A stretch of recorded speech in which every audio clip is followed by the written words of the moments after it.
BBA, BCA, BCom computer కోర్సులో 100% placement లభించే ఏకైక డిగ్రీ కాలేజ్ కూకట్పల్లిలోని ఐ3 డిగ్రీ కాలేజ్ 8367215215. నమస్తే రమగారు. నమస్తే జయ. రమగారు, పూజలు, వ్రతాలు, నోములు, పర్వదినాలు వీటికి సంబంధించి నియమాలు ఏంటి, ఎలా పాటించాలి, ఆ రోజు ఎలాంటి నైవేద్యం పెట్టుకోవాలి, అమ్మవారినో లేదా స్వామివారినో ఎలా అలంకరించుకోవాలి, మనం ఎలా ఉండాలి, ఇలాంటి విషయాలు ప్రతి పండుగకి మీలాంటి వారందరితో మనం మాట్లాడిస్తూనే ఉన్నాము. అందరికీ యూట్యూబ్ ఆన్ చేస్తే ఏదైనా ఒక పండుగ వస్తుందంటే ఇలాంటి విషయాలే, ఇది చెయ్యాలి, ఇది చెయ్యాలి, ఇలా చేయాలని. పరిస్థితి ఎట్లా అయిపోయిందంటే ఇది చెయ్యకూడదు, అసలు ఇట్లా చెయ్యమాకండి, ఇది తప్పు అని చెప్పాల్సిన పరిస్థితికి వచ్చేసాం. అసలు ఒక నియమం, ఒక పద్ధతి అంటే మోడర్న్గా ఉండటం అనేది పూజల్లో కూడానా, వ్రతాల్లో కూడానా, ఎక్కడికి తీసుకెళ్తున్నాము ఏం అర్థం మోడర్న్ గా ఉంటే ఇంక నీకు పూజా వ్రతం ఎందుకు? అవి మానేయచ్చుగా. అంత మోడర్న్ అయితే పూజలు వ్రతాలు హాయిగా మానేయచ్చు. ఇవి మోడర్న్ గా ఉండే వాళ్ళకి కాదు కదమ్మా, సనాతన సాంప్రదాయం కదా. మీరేమో నవీన సాంప్రదాయాల్లో ఉన్నారు. మీరు అసలు సంప్రదాయం లేదు, నవీనత్వమే ఉంది. మరి ఇప్పుడు పాత పద్ధతులైన వాటిని మీరు ఎందుకు చేయాలి అనేది ఎవరికి వాళ్ళు ఆలోచించుకోవాలి చేయాలి. ఇప్పుడు ఏదైనా పండగ గురించి మాట్లాడేమనుకో, నువ్వు గమనించు, అందరూ గమనించుకోవచ్చు. ఇది కామెంట్స్లో ఇది కూడా మాకు తెలీదా, మీరు చెప్పాలా ఏంటి, ప్రతి పండక్కి మీ గోలా, మీరేం మాకు తెలీదా, మాకు తెలీదా, అవును రమ్మగారు అని రాస్తారు. తెలీదా అంటే ఏం తెలుస్తోంది? ఇప్పుడు కొందరిళ్లలో తెలుస్తాయి, కొంతమందికి తెలుసు, కొంతమందికి తెలీదు, కొంతమందికి ఎవడో విపరీతంగా తెలుసు, అదేదో చెయ్యాలి, దీనికి ముందు ఇది ఉండాలి అనే నియమాలు లేవు. వింత పోకళ్ళు, తలంటి పోసుకోవాలా, పోసుకోకూడదా, ఈరోజు అది చేయచ్చా, అది చేయచ్చా, ఓ అడుగుతూనే ఉంటారు. ప్రసాదం ముందు పెట్టాలా, హారతి తర్వాత ఇవ్వాలా, ఏదో అడుగుతారు. ఇవన్నీ ఉన్నాయి. వీటితో పాటు వెర్రెక్కిపోవటం ఏంటంటే ఈ సోషల్ మీడియా నిండా ఇప్పుడు మనం అందులోనే ఉన్నాం. గొంగట్లో కూర్చుని పెరుగన్నం తింటూ వెంట్రుకలు ఏరుకోకూడదు. దాని నిండా అదే గొంగడ అంటేనే.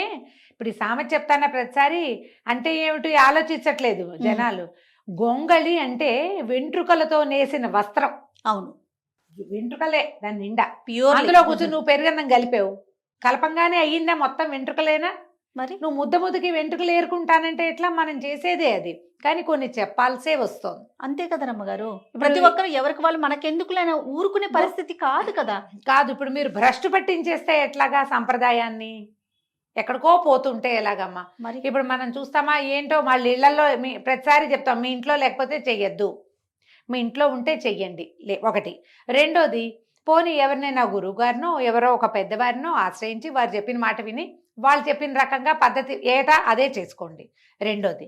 మూడోది ఏం చెప్తున్నాం, ఈ ఏడాది ఒక వేషం, వచ్చే ఏడాది ఇంకో పిచ్చి వేషం వేయద్దు, వేరే వేరే రాష్ట్రాలు వేసినట్టు ధూపాలు వేయండి, నాట్యాలు చేయండి, అలాంటివి చెప్తున్నామా? ఇది సంప్రదాయం కాదు, మనది కాదు, మన ప్రాంతాలది కానిది చేయకూడదు. అట్లా పూజల్లో మీరు ఈ ఫ్యాషన్ని చొరపెట్టద్దు. ప్రత్యేకమైన వస్త్రధారణ అనేది చెప్పడం జరిగింది రమ్మగారు. ఎందుకు లేదు సాంప్రదాయ వస్త్రం? ఎప్పుడు మిమ్మల్ని ఒక క్వశ్చన్ అడగాలనుకుంటానండి. ఆలయాలకి దర్శనానికి వెళ్ళేటప్పుడు కానీ ఇంట్లో ప్రత్యేకమైన పూజలు చేసేటప్పుడు పట్టు వస్త్రాలే ఎందుకు కట్టుకుంటాం రమ్మగారు? ఎందుకంటే అవి పవిత్రమైనవిగా భావిస్తామమ్మా. వాటికి తడి పొడి మట్టి అంటదు, అందుకని పట్టు వస్త్రాలు చెప్తారు. లేదా ఉతికి ఆరేసిన బట్టలు, మడికి పనికొస్తాయి పట్టు బట్టలు. అది పత్తితో నేసినవి కాదు కదా. అవునులేండి, పట్టు అనేసరి కల్లా కాటన్ కాదు, అందుకని సిల్క్ కదా, అది పురుగు నుంచి వస్తుంది, అందుకు అది మంచిది, మడికి పనికొస్తుందని. ఇప్పుడు మీరు శుద్ధంగా అంటే చాలా మంది అడుగుతారు, భోజనం చేశాక ఇప్పుడు మనం ఏదో పార్టీకి వెళ్ళాం, భోజనం చేసాం, ఆ చీరని సాయంత్రం వచ్చాక మడత పెట్టి లోపల పెట్టాం. ఆ చీర పనికిరాదు దేవాలయానికి వెళ్ళడానికి. నువ్వు అన్నం తింటావు కదా ఆ చీరతోటి, దాని మీద ఒక టమాటా సాసో, ఒక మెతుకో, ఒక కొబ్బరి ముక్కో, ఏదో ఒకటి పులుసో, సాంబార్ తింటారు, రసాలు తాగుతారు, సూపులు తాగుతాం. ఓడి రాపైనా పడుతుందా?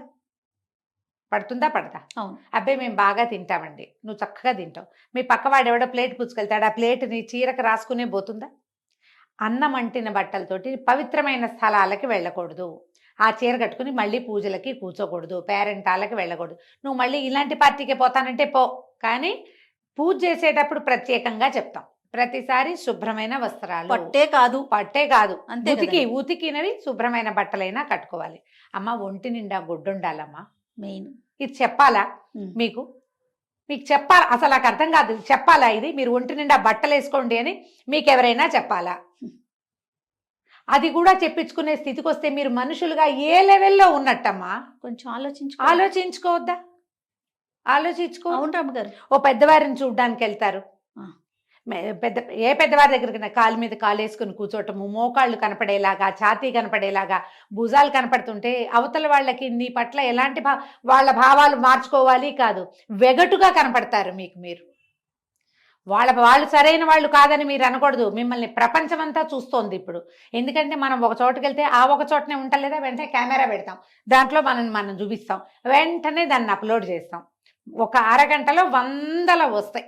నువ్వు ఆ బట్టలు వేసుకున్నావేంటి, జుట్టు అట్లా ఎందుకు విరబోసుకున్నావు, ఆ వస్తువులు పెట్టుకున్నావేంటి, పెద్దాల దగ్గరికి వెళ్ళేటప్పుడు బాగా వెళ్ళొద్దా, గుళ్ళోకి ఇలాంటి బట్టలు వేసుకెళ్తావా, పరిస్థితి అలా అడిగితే నీ బుద్ధి మార్చుకోండి, మీ బుద్ధులు సరైనవి కాదు, మీరే సరిగ్గా.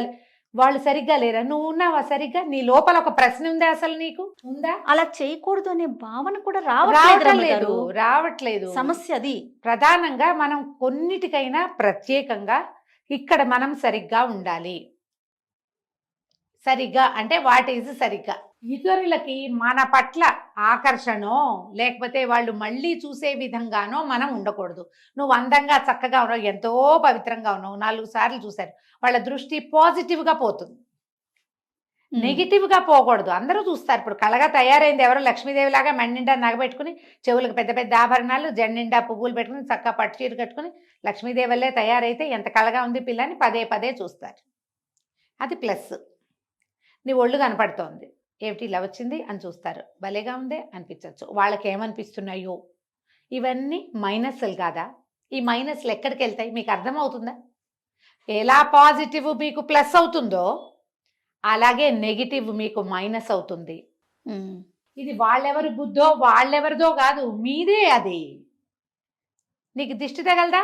మరి ఖచ్చితంగా అనుకుంటాం కదా. మొదటి దిష్టి, రెండోదైనా బాగున్నారన్న దిష్టే, ఓగున్నారన్న దిష్టే కదా. మీ ఆర అంతా ఛిద్రమైపోతుంది కదా, మీకు ఉండాల్సినంత వెలుగుండదు, మీరు వెళ్ళాల్సినంత ముందుకెళ్ళలేకపోతారు, మీకు రకరకాల ఇష్యూస్ వస్తాయి, సమస్యలు వస్తాయి. ఎందుకు దాంట్లోకి వెళ్తారు? ఇప్పుడు అందరూ చిన్న బట్టలు వేసుకునే గుంపులో పోయారు, పోండి హాయిగా, మీ ఇష్టం.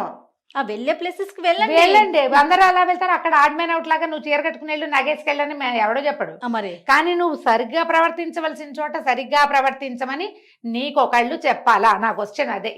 ఎవరికైనా సరే, అంతే కదా. ఎవరికైనా అందరూ కింద కూర్చుని తింటున్నారు, నువ్వు ఒక్కదానివే లేదా నువ్వు ఒక్కడివే ఓ టేబుల్ వేసుకుని ఉంటే నువ్వు ఎలా నీకు ఏమిటి వీళ్ళలో కూర్చోకుండా నేను ఇలా కూర్చున్నాను అనిపిస్తుందా? ఖచ్చితంగా అనిపించాలి. అలాంటి భావాలేమ్మా ఇవి కూడా. ఇవేం విపరీత భావాలు అనుకోవద్దు.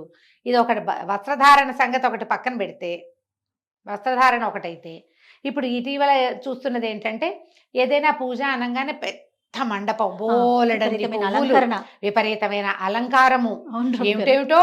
అదే ఈ సంవత్సరం చేసింది నెక్స్ట్ ఇయర్ చేయకూడదు, వాళ్ళు పెట్టింది మనం పెట్టకూడదు, వాళ్ళ జేజ్ కంటే మన జేజ్ పెద్దదిగా ఉండాలి, ఈ సంవత్సరం చేసిందే వచ్చే సంవత్సరం చేయటానికి వీలు లేదు అసలు. అమ్మా నాన్నని కూడా మార్చేస్తారో ఏంటో కొన్నాళ్ళు పేక. లాస్ట్ ఇయర్ ఇదే అమ్మా నాన్న, ఈ ఏడాది కూడా ఈ అమ్మా నాన్న ఉంటే ఎట్లా? మార్చుకోవాలి. అట్లాంటి ఆలోచనలు వచ్చేస్తాయేమో, కొన్నాళ్ళకి వస్తాయి. దేవుళ్ళని మారుస్తారు, అలంకారాలు మారుస్తారు, పద్ధతులు మారుస్తారు, ప్రసాదాలు కొనుక్కొస్తారు. ఏంటమ్మా ప్రసాదం కొనుక్కు రావటం? అవును రమ్ గారు. నువ్వు ఏవో స్వీట్లు కొన్నావు, లడ్లు కొన్నావు, ఇంకేదో కాజాలు కొన్నావంటే ఒక రకం. అమ్మవారి నివేదనకి నువ్వు ఇంట్లో బోళ్ళంతా అలంకారం చేసుకుని, నువ్వు చేసుకొని నీ అంతటా నువ్వు అలంకరించుకుని, అమ్మవారిని అలంకరించి, ఒక్క ముద్ద నీ చేత్తో ఓ పాయసమో పులిహోర చేసి పెట్టవు ఇంట్లో, దానికి కూడా ఒళ్ళం కదా మీకు. టైం చాలట్లేదు రమ్మగారు. టైం చాలదు. ఎందుకంటే ఈ వేషానికే సరిపోతుంది కదమ్మా. అమ్మా ఒకళ్ళని విమర్శించటము, ఒకళ్ళని తక్కువ చేయటం కాదమ్మా. ఏదైనా ఒక భగవంతుడికి అంటూ మనం చేస్తే నీ శ్రద్ధ, నీ ఆస్థ, నీ గౌరవం, నమ్మకం అది చాలా ఇంపార్టెంట్ అమ్మా. మీరు అవి ఎంత ఇస్తే అది మీకు అంత వస్తుంది. మీరు ఈ వేసిన వేషం ఏటా పెంచాలి. ఒక్క ముద్ద అన్నం వండి కాస్తంత పులిహోర కలిపి ఎంత చేయాలి? ఇంత వండాలా? ఒక గ్లాస్ బియ్యం వండితే ఒక 1/2 గ్లాస్ పాయసం, 1/2 గ్లాస్ పులిహోర అయిపోవు. అరగంట కూడా పట్టదమ్మా ఆ పనికి. ఓ నిమ్మకాయ పిడిచి తిరగమాత పెట్టినా తీసుకుంటాడు కదమ్మా అయ్యవారు. బజార్లో కొనుక్కురండి, 500 ఇస్తే ప్రసాదాలు వస్తాయి, నివేదనలు పెడతారా? మీ ఇంటికి చుట్టాలు వచ్చారు, బయట నుంచి భోజనం తెప్పించడమే తప్పు. పోనీ అదేదో తగలబెడుతున్నాం, చేస్తున్నాం అట్లాగే. బయట నుంచి కూరలు వస్తాయి, అన్నం వస్తుంది. కనీసం ఇంత పవిత్రమైన రోజుల్లో మన ఇంట్లోనే మనం ఒళ్ళు వంచి ఈ వేషాలన్నిటికీ పెట్టే సమయంలో చాలా కొద్దిపాటి సమయాన్ని వెచ్చించి కాస్త ఏదైనా వండి మీ చేత్తో బూర్లు గార్లు పెట్టద్దు, మానేయండి. చేయలేకపోతే అన్నం వండలేరా అమ్మ మరీను, దానికి కూడా ఒళ్ళం కదా. అయితే నేను ఇప్పుడు మనం ఎలాగైనా సరే పెద్దవాళ్ళు ఎవరు దీన్ని సపోర్ట్ చేయొద్దు దయచేసి. మీరు ఇన్ఫ్లుయెన్సర్స్గా ఉండి ఎవరినైనా ఇన్ఫ్లుయెన్స్ చేయగలిగే స్థితిలో ఉంటే మంచిది, సరైనది, పదుగురు ఒప్పుకునే రకంది, ఏ నెగిటివ్ కామెంటు రానిది దాన్ని చేసి చూపించండి. కరెక్ట్ రమ్మగారు. మీరు పెద్దవాళ్ళు, మిమ్మల్ని జనం గౌరవిస్తున్నారు, అందరూ చూస్తున్నారు, లక్షల్లో వ్యూస్ వస్తున్నాయి. మీరు లక్షల మందిని ఇంప్రెస్ చేసేటప్పుడు బ్యాడ్ ఇంప్రెషన్ ఇస్తారా? మీరు ఇంత పెద్ద వేషం వేసి ఈ వేషం వేయకపోతే కుదరదని ప్రజల్ని నమ్మిస్తారా? ఎంత చిన్నదైనా చేసి పెట్టండి, కొంచెమైనా శ్రద్ధగా చేయండి, భక్తిగా చేయండి. భక్తి తత్పరత చాలా అవసరమని ప్రవచనకర్తలు చెప్తూనే ఉన్నారు కదమ్మా. ఇన్ఫ్లుయెన్సర్స్ అందరూ దీన్ని ఎందుకు వంట పట్టించుకోరు? వ్యూస్ కోసం మీరు ఏం చూపించినా చూస్తున్నారు కదమ్మా జనము. మీరు ఏం చూపించినా, నేను అక్కడికి వెళ్ళాను, నుంచున్నాను, కూర్చున్నాను, భోజనం చేశాను, అన్నీ చూస్తున్నారుగా. మీరు మంచి ఎందుకు చెయ్యరు? మిస్లీడ్ చెయ్యొద్దు దయచేసి. దీంట్లో ఈ సనాతన ధర్మాన్ని కూడా మన ఈ వ్యూస్ కోసం వాడుకోండి ధారాళంగా, కానీ ధర్మాన్ని భ్రష్టు పట్టించే విధంగా మాత్రం చెయ్యొద్దు దయచేసి. ఇందులో ఇప్పుడు మళ్ళీ చిన్నపిల్లలు వ్రతాలు, నాకు ఒక 5-6 ప్రశ్నలు వచ్చినాయి జయ. పిల్లలే అడిగారు, మేము తోరం కట్టుకోవచ్చా, అమ్మాయి పెళ్లి కాని పిల్లలు తోరాలు కట్టుకోవచ్చా, పెళ్లి కాని పిల్లలు కాసు కాదు, పూజ కాదు, కాసు కట్టుకోవచ్చా అని. కట్టుకోవచ్చమ్మా అని చెప్పు. ఈ ప్రశ్నకి దాని ముందంతా పూర్వోత్తరాలు నాకు తెలియదు. వాళ్ళ అమ్మగారు పూజ చేసుకుంటే ఆ పిల్లకి మెళ్ళో ఆ లక్ష్మీ కాసు కడతారు అని అర్థమైంది నాకు. ఇంకా ఎలాంటి ఐడియాలు ఉన్నాయో మనకు తెలియదు. ఈ పెళ్లిగాని పిల్లలు పూజ చేయటం, ఆ తర్వాత పెళ్లి చేసుకోబోయే వాళ్ళతో కలిసి పూజలు చేసేయటం, పీటలు ఎక్కేయటం, గృహప్రవేశాలు చేసేయటం, ఏమిటది? పెళ్లి తగలబెడండి ముందు, పెళ్లి చేసుకోండి ముందు. ఒక పక్కన కూర్చుని పీటలు ఎక్కాలంటే అతనితో తొలిగా పెళ్లి పీటలు ఎక్కాలమ్మా. పెళ్లి పీట ఎక్కాకే మీకు రెండోసారి పీట ఎక్కే అర్హత ఉంటుంది. అది లేదు, ఇది ఉండదు. నువ్వు ఇది చేస్తే నువ్వు సమాజానికి ఏం చెప్తున్నావు? ఈసారి వీడితో పీటలెక్కి 4 ఏళ్ళు పోయాక ఇంకొకళ్ళతో ఎక్కుతావా? ఏంటి ఆ పీటకు ఒక గౌరవం మర్యాద ఏం లేవు? నువ్వు చేసే పూజ ఏమిటి? ఆ పూజ చేయకపోతే ఏమైంది? మానేయచ్చక పోనీ, చక్కగా పెళ్లి చేసుకోండి, లక్షణంగా చేసుకోవచ్చు.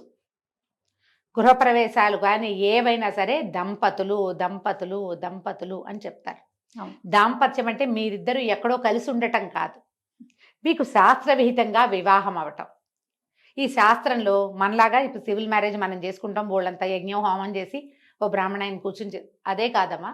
అదనే కాదు, మీరిద్దరు నలుగురు ముందు ఒక దేవాలయంలో అయినా ఓ తాళి కట్టడం, ఓ నలుగురు పెద్దవాళ్ళైనా, ఒక బ్రాహ్మడో ఏ పురోహితుడో ఎవరో ఒకళ్ళ పూజ చేసినైనా మిమ్మల్ని ఆశీర్వదించటం, నలుగురు పెద్దవాళ్ళు మీ నెత్తి మీద అక్షంతలేయటం, లేదా మిమ్మల్ని బ్లెస్ చేయటం, ఏదైనా కానీ ఏదైనా ఇలాంటిది ఏదైనా జరిగితేనే మీరు దంపతులు అవుతారు. మీ ఇద్దరు కలిసి ఉంటే కాదు. మీరు 100 సంవత్సరాలు కలిసి ఉన్నా మిమ్మల్ని దంపతులు అనడానికి వీల్లేదు, మీరు కలిసి ఇలాంటివి చేయడానికి వీల్లేదు.